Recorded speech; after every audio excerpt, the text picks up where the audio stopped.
इस समय स्वामी जी बंगाल में हैं। वहाँ के जनप्रतिनिधि प्रतिष्ठित लोग स्वामी जी से मिलने आ रहे हैं।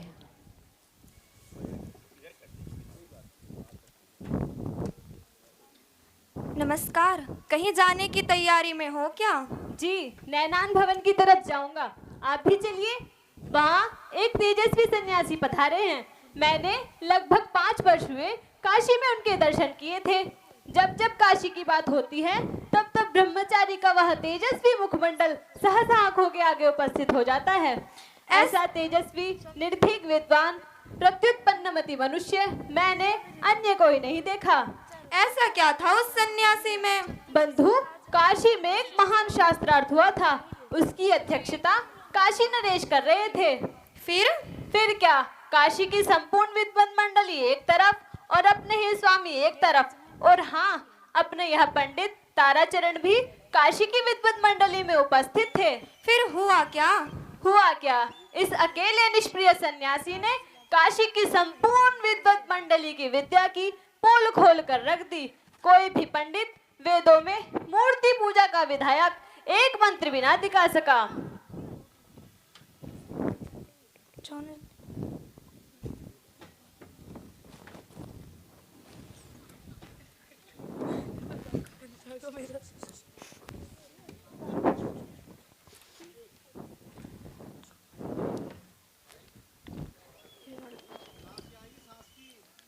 लो, पहुंच गए नैनान भवन। अरे ये तो स्वामी दयानंद सरस्वती हैं। इनको तो मैं भी पहले से जानता हूँ। चलिए दर्शन करते हैं। स्वामी जी नमस्ते। आयुष्मान वत्स। स्वामी जी नमस्ते। आयुष्मान वत्स, बैठो। हाँ तो स्वामी जी, मैं कह रहा था कि आप तो मूर्ति पूजा का निषेध करते हैं, फिर अग्निहोत्र क्यों करते हैं? यह भी तो जड़ अग्नि की ही पूजा है। हाँ, है तो यह भी पूजा ही, परंतु यह ईश्वर की उपासना नहीं है।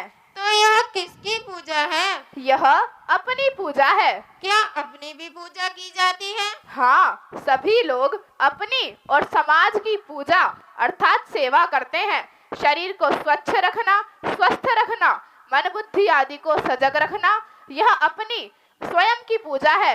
वायुमंडल को स्वच्छ स्वास्थ्यप्रद बनाकर रखना, यह अग्निहोत्र से होता है। परंतु महाराज, आप इसमें मंत्र पाठ भी तो करते हैं। हाँ, इसमें कुछ तो मंत्रों का यथार्थ विनियोग रहता है, शेष वेद में रुचि बनी रहे इसीलिए भी वेद मंत्र बोले जाते हैं। और यदि मंत्रार्थ का बोध हो, जो कि होना भी चाहिए, तो विचार पूर्वक विद्या की भी वृद्धि होती है। यह बात हमने अग्निहोत्र के साथ जोड़ ही दी है। सो कैसे भगवान? यही विद्या जीवन का, अतएव जीवन के सभी कार्यों का मुख्य उद्देश्य है। विद्या ही जीवन का लाभ है। देखो, यह अग्निहोत्र का वास्तविक संकल्प है। सत्यम यशः श्रीहि मयि श्रीहि श्रयताम स्वाहा। इसका क्या अर्थ है? इसका अर्थ है यशस्वी सत्य ही मानव का तेज है। यजमान कहता है, मैं उस तेज से तेजस्वी हो जाऊं। और स्वामी जी, आप हैं राजा सुरेंद्र मोहन जी। नमस्कार स्वामी जी, मैंने मथुरा में आपके दर्शन किए थे। हाँ वत्स, मुझे याद है। तब तुम्हारी आयु 15-16 वर्ष की रही होगी। परंतु स्वामी जी, हमारे प्रणाम करने पर तो आपने शिव शिव कहकर उत्तर दिया था, और चलते समय भी आशीर्वाद स्वरूप आपने कहा था, कैलाशपति शंकर आपका कल्याण करे। हाँ, तब हम शैव मतावलंबी थे।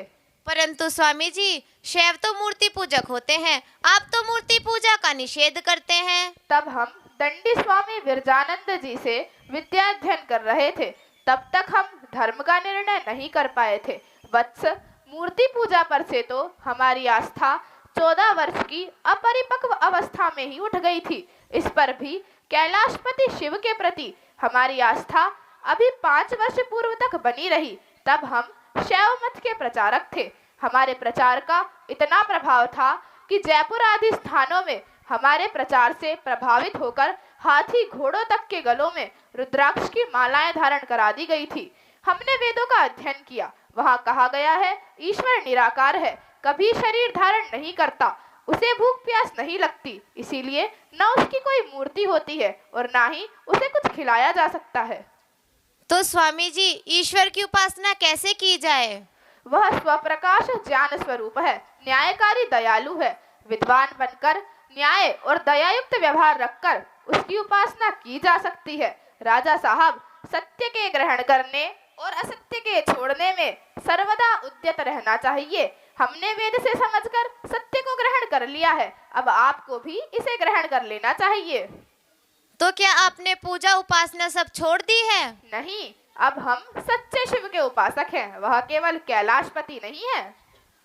तो महाराज, सच्चा शिव कौन है और वह कहाँ रहता है? युवक, वह परमात्मा है, वह सर्वव्यापक, सर्वज्ञ, सर्वांतर्यामी है, वह सच्चिदानंद स्वरूप है। राजा साहब, अब स्वामी जी के विश्राम का समय हो गया है, शेष बातें तो फिर हो जाएंगी। और हाँ स्वामी जी, मैंने कल लाट साहब से मिलने का समय ले लिया है, अतः कल दूसरे पहर हम उनसे मिलने चलेंगे। ठीक है, अवश्य चलेंगे।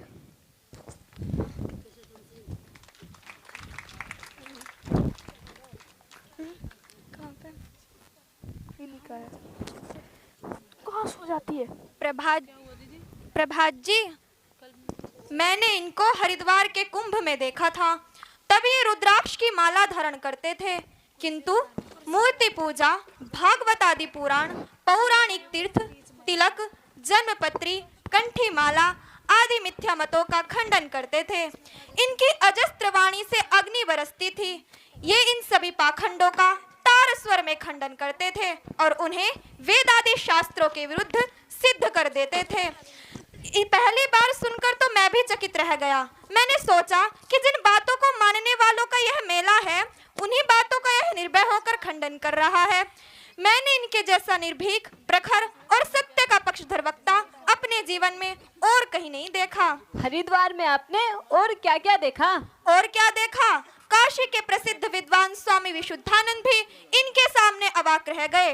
ब्राह्मणो अस्य मुखमासीत् बाहुराजन्यः कृता उरु तदस्य यद वैश्यः पद्भ्याम शूद्रो अजायत। अरे वाह, मंत्र तो आपको भी कंठस्थ है।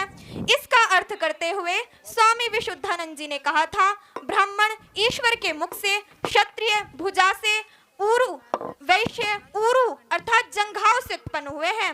इस पर स्वामी जी ने विनोद पूर्वक कहा, महाराज, मंत्र का अर्थ है समाज रूपी विराट पुरुष का मुख है ब्राह्मण। इन्होंने अपनी कुटिया के द्वार पर एक तरफ 8 गप और एक तरफ 8 सत्य लिखे हुए थे। 8 गप्पों में ब्रह्मवैवर्त आदि 18 पुराण, 8 सत्यों में ऋग्वेद आदि शास्त्र जो परमेश्वर तथा ऋषियों के बनाए हैं। गुरु ब्रह्मचर्य द्वारा गुरु सेवा, वेदों का अध्ययन, इतना पाठ तो मुझे याद है, शेष मैं भूल गया। केशव बाबू ने कल स्वामी जी से लाट साहब के भेंट की व्यवस्था की है, देखिए क्या होता है।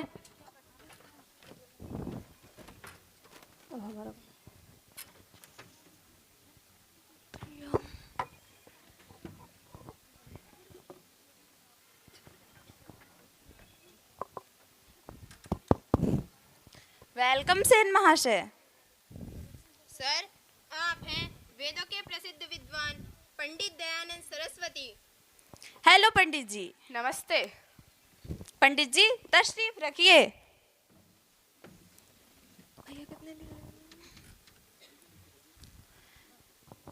आपकी ख्याति पहले ही सुन चुका हूँ। काशी शास्त्रार्थ के पश्चात तो आपकी ख्याति विश्व के कोने कोने में प्रसिद्ध हो गई है। ब्रिटिश राज्य भी आपको आदर की दृष्टि से देखती है। यह सब ईश्वर की कृपा है।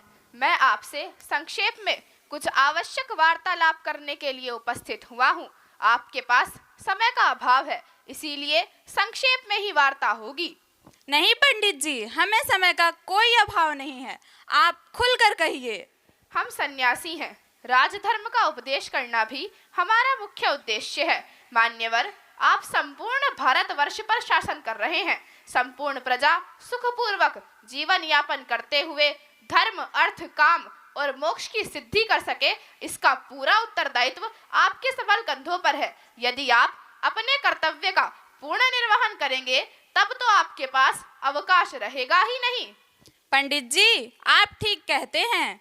मान्यवर, राजा को हितकारी कार्य को करना चाहिए। आपके राज्य में निरीह पशुओं का वध, विशेषतः गाय का वध बड़े स्तर पर हो रहा है। कृपया इस पर रोक लगाइए। मैंने अजमेर में लॉर्ड नॉर्थ ब्रूक से भी यह निवेदन किया था, परंतु बात नहीं बनी। जितना उपकार गाय से मनुष्य जाति को पहुंचता है, उतना और किसी से नहीं पहुंचता।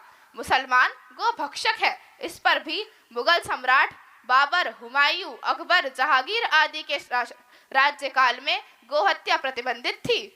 पंडित जी, आप ठीक कहते हैं, इस पर विचार किया जाएगा। मनुष्य कभी भी ज्ञान का आदि मूल नहीं होता। ज्ञान सदा ईश्वर के द्वारा दिया जाता है। वेद ईश्वरीय ज्ञान है। मनुष्य को सुसंस्कृत बनाने के लिए यह अक्षय निधि है। मनुष्य का कल्याण करने वाली इसके बराबर कोई वस्तु नहीं है। मैं वेदों का भाष्य कर रहा हूँ। इसको आप विद्यालयों के पाठ्यक्रम में विशेष प्रमुखता से सम्मिलित करने की कृपा करें। ठीक है पंडित जी, इसके लिए पंडितों से सम्मति ली जाएगी। पंडित जी, आप सर्वत्र धर्म का प्रचार करते हैं, आप सुधारक हैं, आपको किसी प्रकार का कष्ट तो नहीं? नहीं महोदय, अंग्रेजी राज्य में व्यवस्था अच्छी है, मुझे कोई कष्ट नहीं है। तो क्या आप अपनी दैनिक उपासना में हमारे अंग्रेजी राज्य के चिरस्थायी रहने की कामना ईश्वर से करेंगे? नहीं, यह कभी नहीं हो सकता। अंग्रेजी शासन अपने हित को प्राथमिकता देगा। वह अपने शासित प्रदेश की धर्म संस्कृति की रक्षा कदापि नहीं करेगा। हमने ऐसा किया है क्या? हाँ मान्यवर, आपने ऐसा किया है। आपके आने से पहले इस देश की संपूर्ण जनता शिक्षित थी, सुसभ्य थी। आप ही की रिपोर्ट के अनुसार यहाँ 2.5 लाख विद्यालय थे, जिनमें वटुक, धर्म, दर्शन, संस्कृति, कला, कौशल, ज्ञान, विज्ञान आदि की शिक्षा पाकर पूर्णतः आत्मनिर्भर होते थे। आपने यहाँ की शिक्षा को प्रतिबंधित करके पूर्णतः चौपट कर दिया है। मैं अंग्रेजी राज्य के शीघ्र नष्ट होने की ही कामना सदा करता रहूंगा। धन्यवाद। सेन बाबू, यह अत्यंत प्रखर बुद्धि वाला तेजस्वी व्यक्ति है। परतंत्रता सबसे बड़ा अभिशाप है जो तेजस्वी व्यक्ति को शूल की तरह चुभता है। यह अंग्रेजी राज्य के लिए बहुत खतरनाक आदमी है। इसकी वाणी अंग्रेजी राज्य के विरुद्ध आग उगलती है। इसकी कोई भी गतिविधि हमसे छुपी हुई नहीं है। यह मूर्ति पूजा का खंडन करता है, तो भी यह जनता में राष्ट्र चेतना का संचार करता है। सो कैसे सर? मूर्ति पूजा का विरोध करते हुए 1857 की विद्रोह का बात करता है। उसे विद्रोह नहीं कहता, वह उसे स्वतंत्रता संग्राम कहता है। कहता है बाघेर लोग वीरता पूर्वक लड़े और अंग्रेजों के धुर्रे उड़ाकर रख दिए। मूर्ति तो मक्खी की टांग भी न तोड़ सकी। सेन बाबू, अंग्रेजी राज्य में अंग्रेजों के प्रति इतनी बड़ी बात कहने के लिए कितना बड़ा कलेजा चाहिए। यह अंग्रेजी राज्य का शत्रु नंबर 1 है। यदि ऐसा ही चलता रहा तो यह अंग्रेजी राज्य को सत्य ही एक दिन उखाड़ फेंकेगा। आप इसे सन्मार्ग पर लाने का यत्न कीजिए। हाँ मान्यवर, मैं इन्हें समझाने का प्रयास करूंगा। हाँ, राख के बड़े से बड़े ढेर को कुचल कर जाया जा सकता है, पर आग की छोटी से छोटी चिंगारी से भी सावधान रहना पड़ता है। फिर यह तो जलता हुआ प्रचंड ज्वालामुखी है।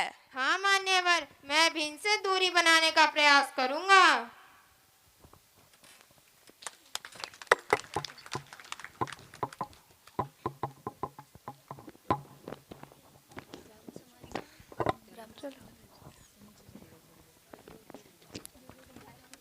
सेन महाशय, उनकी राष्ट्रभक्ति को देखिए और अपने ब्राह्मण समाज को देखिए। उनके कार्यालय में देशी जूता तक प्रवेश नहीं कर सकता। आपने देखा नहीं, इतनी गर्मी में भी लाट साहब अपने देश के गर्म वस्त्र पहनकर बैठे हैं और आपने उनका अनुकरण कर लिया।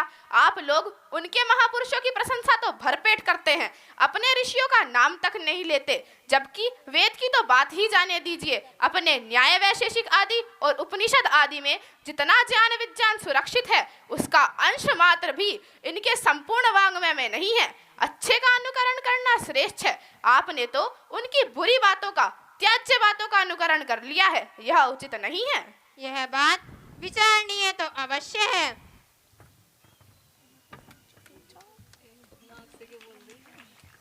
मूछ निकल।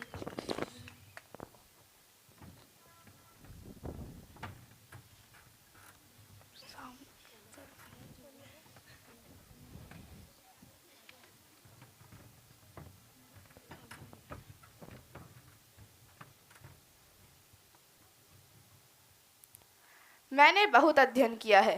छहो दर्शन, एकादश उपनिषद, ब्राह्मण ग्रंथ, सूत्र ग्रंथ, संपूर्ण वाङ्मय, यहाँ तक कि पुराण भी वेद को ईश्वरीय ज्ञान स्वीकार करती है। मैं भी युक्ति और प्रमाण पूर्वक इस निर्णय पर पहुंचा हूँ कि वेद ही ईश्वरीय ज्ञान है और इसी का पढ़ना पढ़ाना और सुन सुनाकर विवेक संपन्न बनकर सत्याचरण का ग्रहण और मिथ्याचरण का परित्याग करना ही मनुष्य मात्र का धर्म है।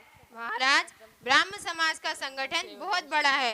पूरे देश में इसकी शाखाएं खुल चुकी हैं। यहाँ तक कि सुदूर पंजाब में भी इसकी शाखाएं खुल चुकी हैं। यदि आप ईश्वर, वेद और पुनर्जन्म का ढकोसला छोड़ दें तो संपूर्ण ब्राह्म समाज आपको अपना आचार्य स्वीकार कर लेगा।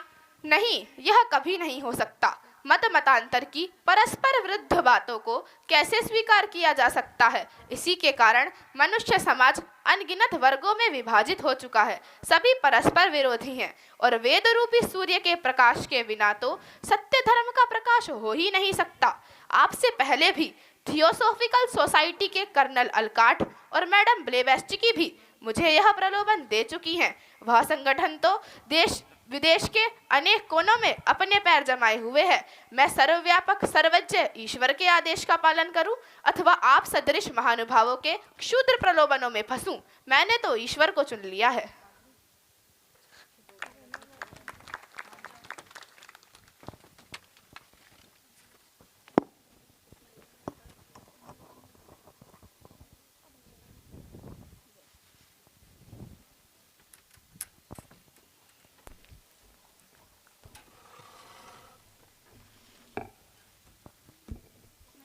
सन 1875 भारत के इतिहास का क्रांतिकारी अध्याय।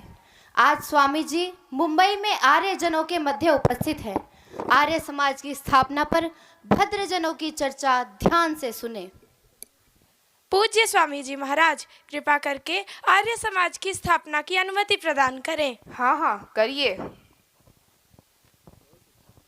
देवियों और सज्जनों, हमारे निवेदन पर महाराज श्री स्वामी दयानंद सरस्वती जी तीसरी बार मुंबई पधारे हैं। आपकी ओजस्विनी वाणी और स्पष्ट समाधान कारक विचारों से पहली बार में ही अनेक प्रबुद्ध मनुष्य प्रभावित हुए थे। सृष्टि के आदिम ऋषि पिता महाब्रह्मा से लेकर जैमिनी ऋषि पर्यंत आदर्श रूप में इस वेद मत को स्वीकार करते और कराते आए हैं। यह वेद मत प्रत्येक सृष्टि के आदि से मनुष्य मात्र के हितार्थ जगत सृष्टा, जगत नियंता परमात्मा के द्वारा प्रदान किया जाता है।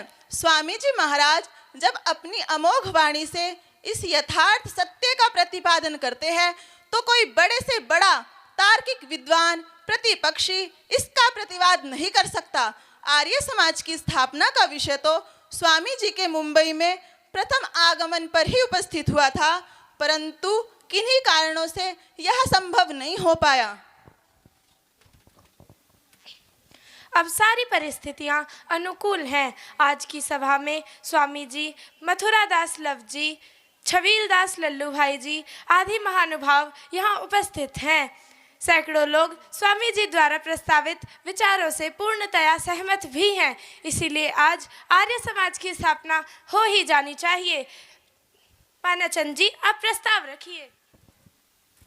अब समाज की स्थापना का निर्णय ले लिया गया है। इसके लिए 28 नियम स्थिर किए गए हैं। सिद्धांत संबंधी नियम तो स्वामी जी ने स्वयं निर्धारित किए हैं। व्यवहार संबंधी नियमों के निर्धारण के लिए एक उप समिति स्थापित की गई थी जो इन 28 नियमों का स्वीकार अपने आचरण के लिए करता है, वह आर्य सभासद बनने का अधिकारी है। इसी संदर्भ में मैं एक घटना का उल्लेख करना चाहूँगा। समिति के प्रतिष्ठित सदस्य वेदांती विचारक श्रीयुत राजकृष्ण महाराज और जय कृष्ण जीवन राम व्यास जी ने स्वामी जी के समक्ष एक प्रस्ताव प्रस्तुत किया था। अद्वैत वेदांत के जीव ब्रह्मा की एकता के सिद्धांत को नीति के रूप में स्वीकार कर लिया जाए। चाहे बाद में इसको हटा दिया जाए। इस पर स्वामी जी ने दृढ़ता पूर्वक निषेध कर दिया और कहा कि मैं आर्य समाज की नींव को असत्य पर स्थापित करना कदापि पसंद नहीं करूंगा। हमारा प्रस्ताव कि स्वामी जी महाराज समाज के परम सहायक का पद स्वीकार करें। इस पर स्वामी जी का कहना था कि यदि मैं परम सहायक हूं तो ईश्वर को क्या कहोगे। स्वामी जी ने समाज के साधारण सदस्यों में अपना नाम अंकित कराना स्वीकार किया है। अब मैं स्वामी जी की अनुमति से आज चैत्र शुक्ल प्रतिपदा विक्रमी के संवत 1932 शनिवार सायंकाल 5 बजे माणिक जी की वाटिका गिरगांव मोहल्ला मुंबई के स्थान पर आर्य समाज की स्थापना का प्रस्ताव आपके चरणों में प्रस्तुत करता हूं और स्वामी जी से निवेदन करता हूं कि वे अपने आशीर्वाद में कुछ शब्द कहे। पूज्य स्वामी जी।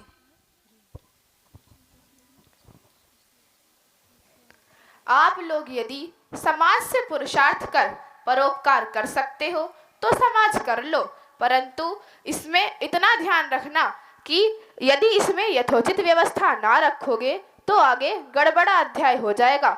मैं तो जैसा अन्यों को उपदेश करता हूँ वैसा आपको भी करूँगा, और इतना लक्ष्य में रखना कि मैं सर्वज्ञ नहीं हूँ और ना ही मेरा कोई स्वतंत्र मत है और यदि आगे मेरी कोई गलती पाई जाए तो युक्ति पूर्वक विचार करके उसको भी सुधार लेना। यदि ऐसा ना करोगे तो यह भी एक मत हो जाएगा। और इसी प्रकार भारत में बाबा वाक्यम प्रमाणन करके नाना प्रकार की सद्विद्या का नाश करके यह भारतवर्ष दुर्दशा को प्राप्त हुआ है। मेरा मत तो यह है कि वे सभी मत वेद को मानते हैं और वेद शास्त्र रूपी समुद्र में यह सब नदी नाव पुनः मिला देने से धर्म एकता होगी और धर्म एकता से सांसारिक और व्यावहारिक सुधारना होगी, जिससे कला कौशल आदि सब अभीष्ट पूरे होके मनुष्य मात्र का जीवन सफल होके अपने धर्म बल से अर्थ काम और मोक्ष मिल सकता है। ओम।